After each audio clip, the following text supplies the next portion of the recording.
Welcome, beautiful souls. Today we enter episode 6 of our Women Who Run with the Wolves series. We explore the myth of the Ugly Duckling, not as a cute fable, but as a profound story of soul, exile, deep loneliness, and rediscovering one's rightful belonging. This episode is wound with medicine for those of us who have wandered, who have concealed our brilliance for comfort, for safety, for acceptance. Let's begin by taking a breath. Inhale deeply. Exhale completely. Settle in. And let's step together to the threshold of soul remembrance.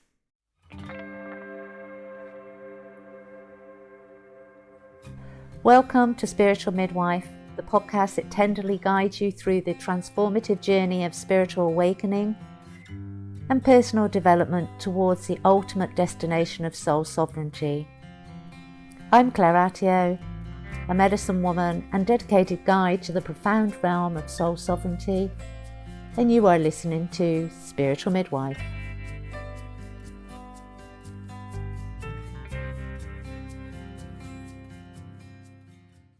So let's start by unpacking the story. A miscast duckling, large, awkward, foreign, joins his duck family, but is immediately excluded. He tries to adapt. He quacks, he waddles, he feeds, but nothing works. He becomes isolated, ridiculed, anything but accepted. Every failed attempt to belong severs a piece of his soul. Take a moment here, pause for reflection. Where in your life have you performed a role that never fit? What parts of you have you relegated to survival mode? In this moment, just write down 2 or 3 environments or relationships where you've felt like that duckling. Seen but unseen.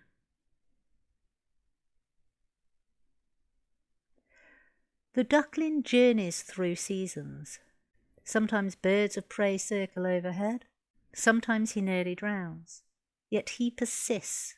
Each hardship ignites his resilience. This is the wilderness initiation. Not to punish, but to free. The soul often needs exile to awaken identity. Like Jonah in the well, the duckling in the cold, the soul learns its depths under duress. Again, pause, take a breath, reflect on a hardship that revealed something beautiful within you, and consider, what do you carry now that once only your survival could hold? The duckling eventually meets a flock of swans. They accept him, call to him, and in them he sees himself. It is not a transformation story where he morphs. He remembers. This moment is called amnesis, a soul awakening. You don't become who you are. You remember who you've always been. Close your eyes for a moment. Not if you're driving, obviously. But if you're in a safe space, close your eyes just for a moment. Imagine meeting your soul family. What do you feel in your body? Just take a few moments. Come back to this after the podcast. And breathe into that belonging.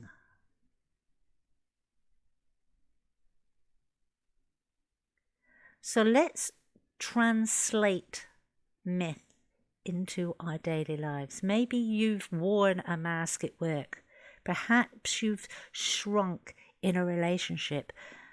I know I've done both of those.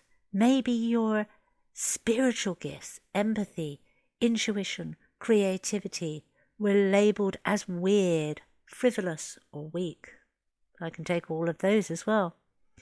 This is exile, but it's also revelation.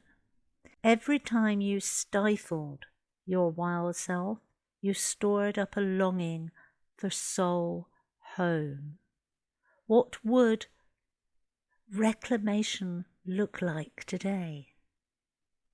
Putting your voice online? Setting a boundary?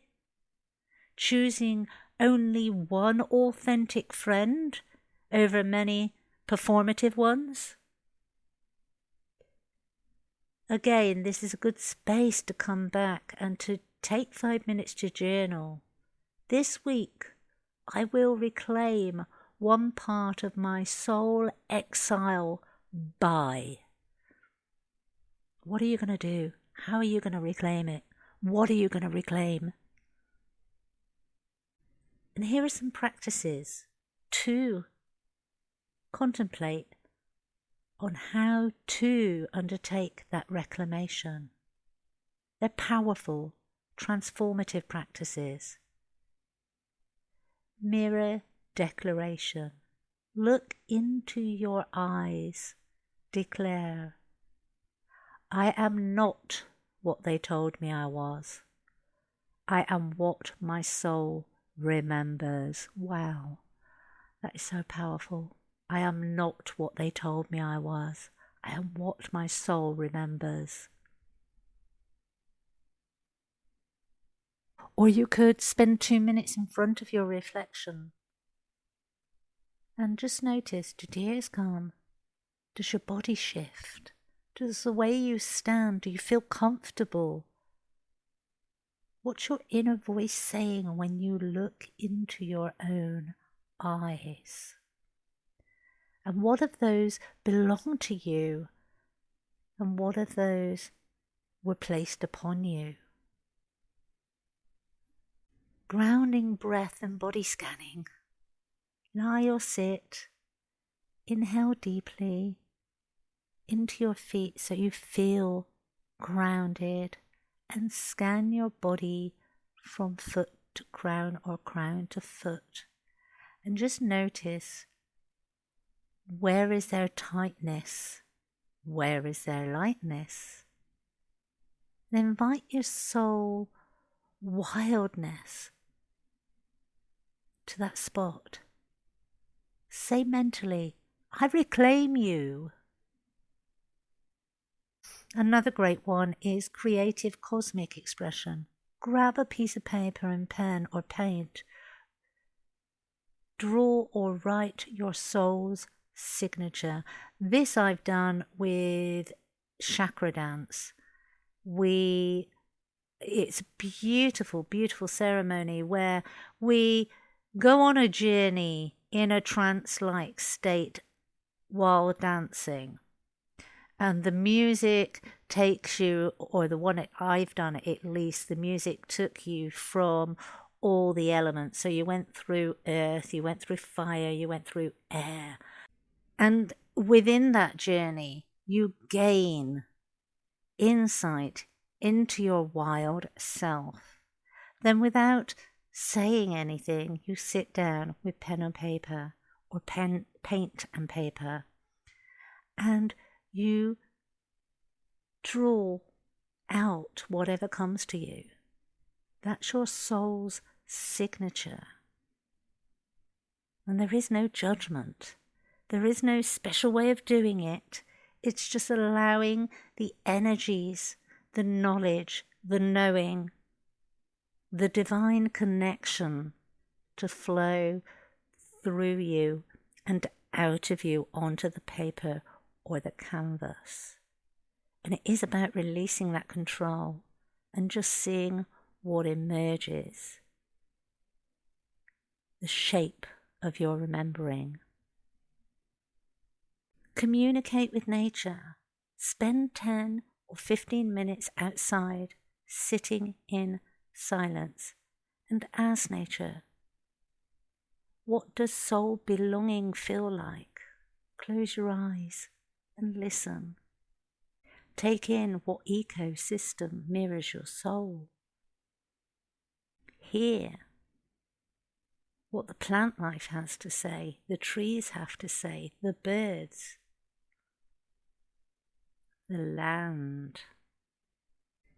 For men listening, the wild feminine within you is also across exile. The pressure to perform, to provide, to conform. These exile the sensitive, the wild, the creative within you. This story is yours too. You are not wrong for feeling, for dreaming, for being deep. The swan lives in your soul as much as it does in mine. Let's hold each other's truths and live fully from the richness of both poles. Beautiful souls, this journey isn't easy, but it does lead us back home. As we end, there's an invitation. Choose one exile to honour this week. Whether it's sensitivity, creativity, or authenticity. Choose one small act of reclamation. And when prompted by doubt, return to your breath. Return to the truth. I belong. We all belong.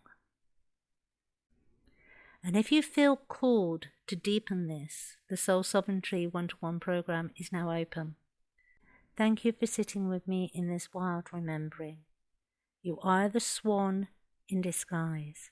The world needs your voice, your soul presence, your belonging. Until next time, walk gently, breathe deeply, and remember each step is a homecoming. You have been listening to Spiritual Midwife, signing off for now.